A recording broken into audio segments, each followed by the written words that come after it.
It's one of the legendary names in hot rodding, a dream brought to you by Alex Ridez. In March of '46, I started SoCal Speed Shop. I knew nothing.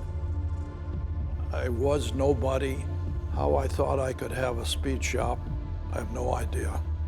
It was quite an adventure. That adventure is still alive today, and the nearly 70 years of SoCal Speed Shop style is still going strong. You're an artist, you put your paint up on the wall and you build this beautiful painting and you're emotionally involved. We do the same thing, only we get inside the painting and we drive it.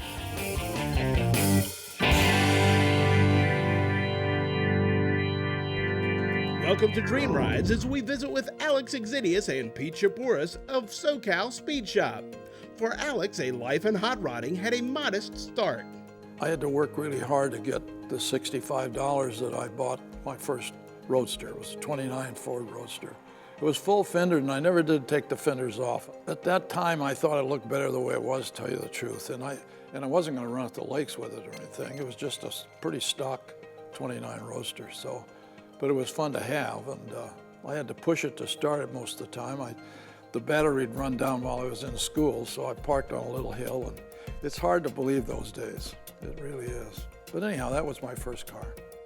The hook was set really early for me, and my first car was a Model A Coupe that I bought when I was 14 for $75. And I was the first guy in my school to have a small block Chevy. I worked 2 jobs, 7 days a week, after school on the weekends to be able to afford that. My father always kicked in a few extra bucks.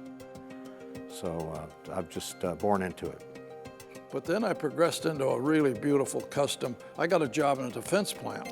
So I went from $10 a week in a gas station to $20 a week in a defense plant. So I had a lot of money to burn then. So I found a '34 Cabriolet. It was about half done, and it was already beautiful. The guy already put a 40 shift in it, and this was in 40. So had hydraulic brakes, and I finished the rest of it, got the Carson top, which was a tremendous thrill at the time. It was a beautiful custom car. Like many teenagers in that time, Alex's fascination with cars was a combination of curiosity, ingenuity, and education. We had such a great auto shop at my high school, Fairfax High in LA. It was such a great shop that I wanted to be in that class, and I started learning how to work on a car and everything. This is all before the war. I graduated from high school in summer '40, so hot rodders were just beginning to show up. They were running to the dry lakes, but they weren't too much in town yet. They weren't street rods, too many of them. And once in a while, though, you'd see a really beautiful A8 or something, and it just appealed to me so much. But it just became something that I could see was going to grow and be exciting. In March of '46, I started SoCal Speed Shop. In fact, I opened it the day I got out because when we were all getting discharged after the war, there were millions of us getting out, and they were overwhelmed at the discharge centers. So I'd go down to get my discharge, and they'd send me back home. And then I'd go down. So I had about a month to build my shop and put those shelves up and stuff like that, so that when I got out, I opened the shop, and it was quite an adventure. It was a big gamble, but it worked out in the long run. I took my first nickel in this business when I was 14 or 15 years old, working out of my dad's garage. And I fell in love with Gil Granucci's Model A, and it was on the cover of 1956 Rod and Custom magazine. I just fell in love with the car, so I did my best to build a car like his car. Some Channel Model A. He had a flathead in his, but I wanted a small block Chevy. Then I started building stuff at home. And one night I had this epiphany. I was building my coupe, and I made this bracket. And I said to myself, there's got to be a place for me out there because this is a cool piece. Someone else would buy this part. Somebody else needs this bracket because it's really simple and easy way to put a shock on a '34 Ford. Guys weren't welding in those days. They weren't welding stuff on cars. They were bolting stuff on. They didn't have the technology. They didn't know how to weld. And I just happened to bump into a guy named Jim Jacobs. And I was building this coupe, and he was building a coupe. And he was working for Rod and Custom Magazine, and then we ran into Gray Baskerville, and Baskerville said, "You guys are building 2 coupes, we ought to do something with that." So he drags Bud Bryan over to my house, and they come up with this coupes cover for November 73 Rod and Custom Magazine. And basically, that's what started the whole thing of going into business, was Jake and I getting together. What really kicked it off was about 7 months after the cover came out, I got a phone call from a guy named Howie Horowitz, he was the producer of Batman on TV. And he said, "We're doing this movie called The California Kid. We need a car. We're shooting on Tuesday, we don't have a car, and it's Sunday." So we dragged the car down there to go to Universal on Monday. They fall in love with it. We cut a deal with the exec, and we'd leave the car there. And for the next 15 days, they shoot this movie with Martin Sheen and Nick Nolte. And they just beat this thing to death. But it was really cool. And that became a very popular television program. It was the 200 movie of the week. People saw that movie, and they fell in love with the car, and it just, the money came in barrels. But the California Kid, That was it. That was our... could there have been a better car to represent our sport? Not drag racing, not Bonneville, but everything. Flames, chopped. It was the perfect car and the incredibly perfect name. What he created is so historic in this business. It had everything on it that somebody else wanted on their car. It was more than a one-trick pony.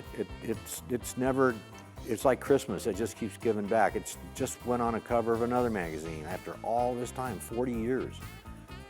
It's still the icon that it deserves to be. Stay with us for more of Dream Rides presented by Steel Rubber and our visit to the SoCal Speed Shop.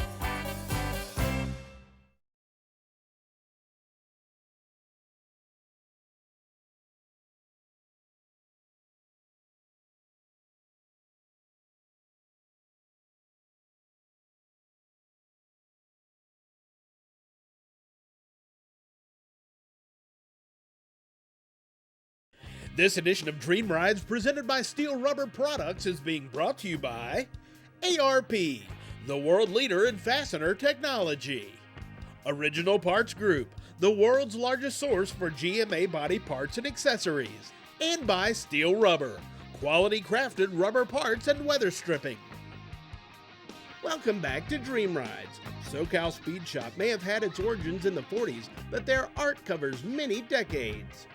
We're starting to move into the 60s and 70s. Not a lot, but they're coming. So we're doing a lot of C10 pickup trucks, 69s and 70s. Our main focus is still 32 Ford Roadsters and 3 windows and 34s and things like that, and some 28 Model A's. We've done some Chevelles. I'm not a Chevelle guy, but boy, that car is magnificent, and it's fun for the guy to have and to drive. And you came up with some great ideas on that car. So, yeah, Chevelles at SoCal Speed Shop, yeah, you bet, because it's a car, and it needs something done to it that makes it stand out. We have our own spin on those cars of what we do. We don't do them the Riddler way, the Riddler fashion way like we do in Detroit. We do them differently. I don't know as I could even build a Riddler car and compete. I don't know if I've got it in me. During our visit to the SoCal Speed Shop, we not only learned about hot rod history, we also found that they were currently working on a wide variety of vehicles, and each one receives the unique treatment that is SoCal's trademark. This is the black matte bad boy look. It's got ETs on the back. It's more of a drag race flavored car. Small block Chevy, 4-speed. It's all set up, ready to go. Put new tires on the front. So this is what we call a shave and haircut. We have cars that come in all the time that need to be tweaked. A guy will buy a car from somebody that's maybe home built. We'll get it right for him. We might do a color change, maybe do an interior change. I always tell guys, if you like the car, and bring it over. We'll check it out. If you like, make sure you like the color. Painting a car is a problem, but maybe it's got an ugly interior. Do the wheels and tires on it. Make it your own, and we do a lot of that now. Some of the guys are getting older, they don't drive their cars anymore. There's a lot of nice cars running around out there. You can get them for half price. I mean, you know, it's a good deal. So we're getting a lot of guys putting older cars back on the road, so it's growing more, even more. Even old trucks are given new life by SoCal Speed Shop's styling wizards. That truck's a home built, COE, cab over engine. The guy that owns that lives in Hawaii, and he bought it, and it was a little bit more than a shave and haircut. It needed a complete facelift. So he probably, because he'll probably see this, he probably shouldn't have bought it, but he did. He fell in love with it. So we're going to do a complete repaint on it. The underneath needed some work, so we didn't pull the motor out of it, but it's got a new front end under it and new wheels and tires. The AC wasn't working, so we did the AC and rewired a lot of it. The body's fine, so it's just we're gonna scuff it and repaint it. It's gonna be painted dark green with black fenders. We got wire wheels going on it. When it's done, it's gonna be a really nice little car for him. It's got the Oldsmobile clip is in the back, so it's now a rear-wheel drive car with a front end clip. And that motor's all real. That's a BDS setup. It's all fuel injection. I mean, that thing would probably, with the right driver and the right tune, I'd do a wheel stand for sure, with bars on it. But with only 35 miles of road over there or whatever it is, he just wants to bang around in it. So we're going to set it up with a tailgate, so you can tailgate party with it and all that. And it's going to have little wood sides on it. So you'd walk up to it, it would look as if he was hauling the engine rather than driving with the engine, like a little pickup truck. A lot of these things get turned into transporters. So this is the stock length, so it's short. A lot of guys put the big long beds on them. So this thing it's pretty unique, really. When it's done, it's going to be very cool. Right now, it's just the wrong color and, all the wrong stuff. There's more SoCal Speed Shop magic to come, including a new ride for ZZ Top's Billy Gibbons when Dream Rides presented by Steel Rubber returns.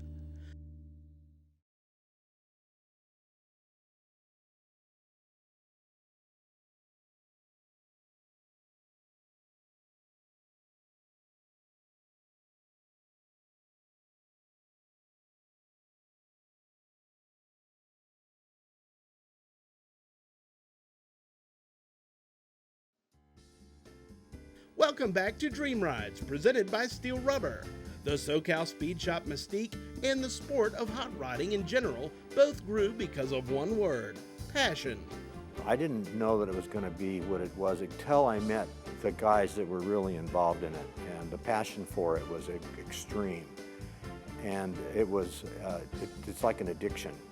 When I got into it and met the guys that were so hardcore, I knew it was going to go big because they had survived high school with it and say college, let's say, and then marriage, and they had their kids that never got in the way of them having a car, figuring out how to do it with whatever money they could do.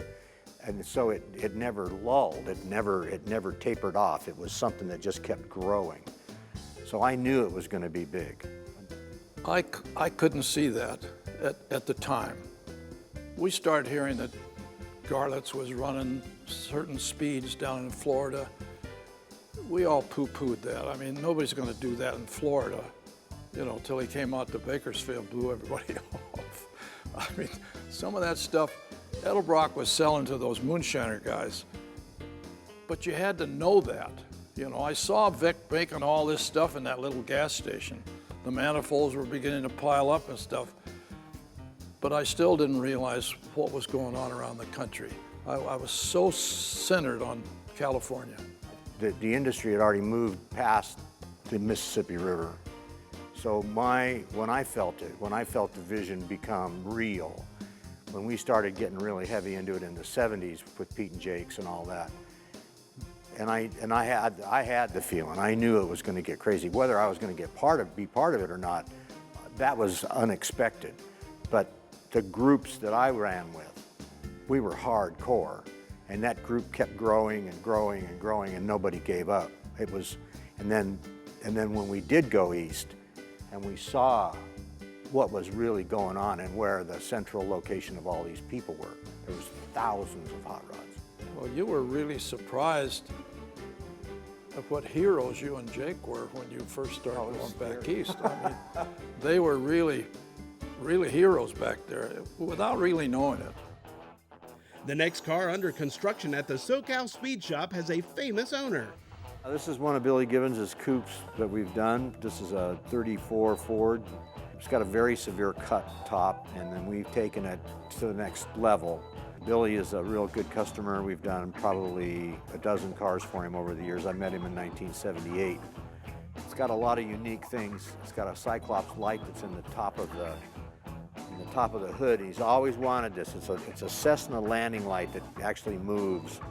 And ever since I met him, I swear, he's always wanted some kind of a light on the car, in the hood or in the top or something where he can move it around. And they're 24 volts, and man, I mean, it'll burn the paint off of the car. So we finally got him a car with a Cyclops light. And it's got a lot of aircraft stuff in the dash. He's on tour now. And that's when he calls. Hey, I was thinking about doing this, or I was thinking about doing that. So the car's been changed a million times, but it's actually going to go into paint in about 3 weeks. So yeah, Billy's a little creative himself. Yeah, he's very he comes creative. up with some really good ideas. So when we go on the road, we know we're going to be getting a phone call a day from him because he's going, I got another idea. And I've made him take a blood oath on the color. He'll have the purple motorcycles and he'll have his purple Cadzilla and the hot rod. So the three of them can all be together. They'll all be alike and it'll be thematic. Okay, finally. Sometimes the cars being built at the SoCal Speed Shop are just in need of updating. The Falcon came out of a collection and it was done in the 80s. So it's going to stay the 80s colors because the guy likes that. It's got Krager wheels on it. But what we're going to do is we're putting a 700 horsepower engine in it. So we've taken the hole underneath of the car and we've put an Alston rear frame under it. So it's got the big rear end. We put 13-inch tires on it and changed the fender wells.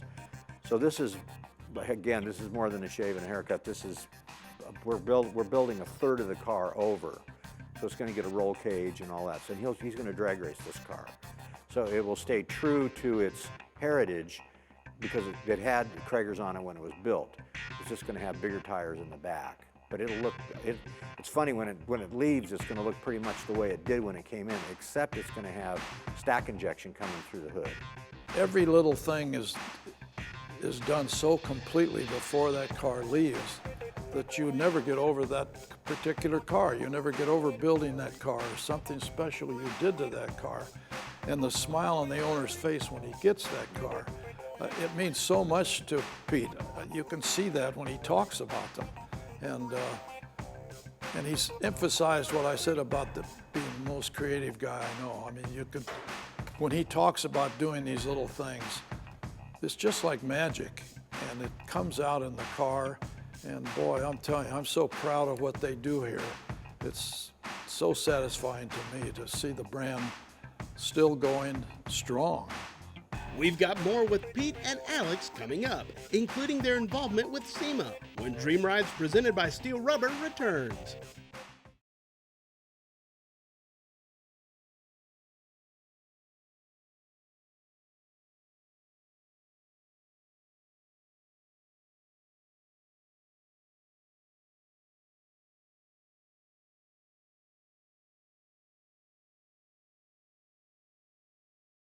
This edition of Dream Rides, presented by Steel Rubber Products, is being brought to you by Custom Auto Sound, the originator of classic car OEM fit radios since 1977.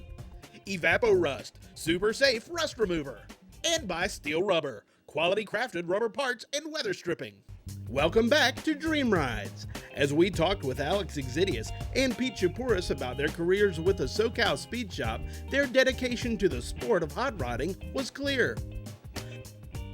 Both were instrumental in the growth and development of the trade association, SEMA.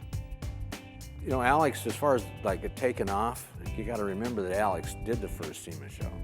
He was the guy that went out working for Peterson, sold the first SEMA show to all these guys that didn't know what to even do. And it was under the eaves of Dodger Stadium. It wasn't indoors, it was outdoors. And this is Iskey and his buddies, right? And it was very successful. And then they went to Anaheim Convention Center the next year, and then on to Vegas and so on. So the lineage of all of this, it's just, it is, I mean, it's just like that because of all of our pals and everybody that we know, not to take the credit for it, but we were there with the guys that mattered. And they still matter. It's the same gang. Like I said earlier, the hook was set, and everybody in it is hardcore. And we did a show last year at SEMA that was over the top. We want the industry to keep growing and keep getting bigger. It's about business on one side, and it's about turning people on to how cool it is on the other side. So it's a balance of the two. Our final SoCal Speed Shop work in progress is also a reunion with an old friend. This car we did 20-some years ago when we first moved here. He says, I'm a little in the midriff now, because he's gotten older. So he wants to move the seat back and some other stuff. And it's funny how you can look at a car like that and go over it and just go, it's amazing. The paint's perfect. There's nothing's lifted, no cracks, because we do it right. And was it expensive? Yeah, it was real expensive.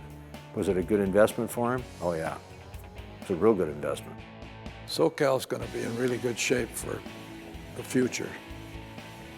Pete the Fourth is heavily involved right now, and he's working his way up, and he's well respected already, partially because of his father's ability. But no, SoCal's in really good shape.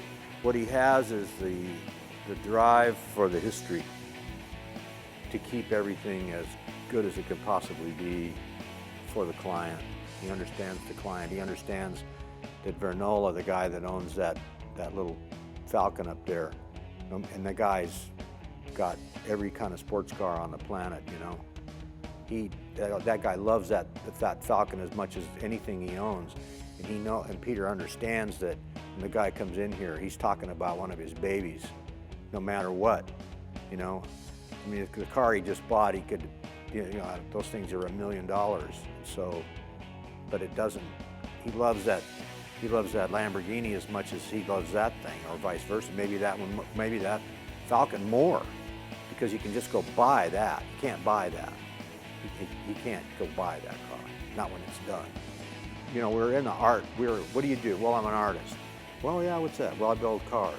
Oh, that's not an art form, but it is an art form. And the difference is, you paint two-dimensional. You're an artist. You put your paint up on the wall and you build this beautiful painting, and you're emotionally involved. I said, we do the same thing, only we get inside the painting and we drive it. So that's what we do. We hope you enjoyed our visit to the SoCal Speed Shop, and we hope you'll join us again next week as we continue our West Coast swing on Dream Rides presented by Steel Rubber. See you then.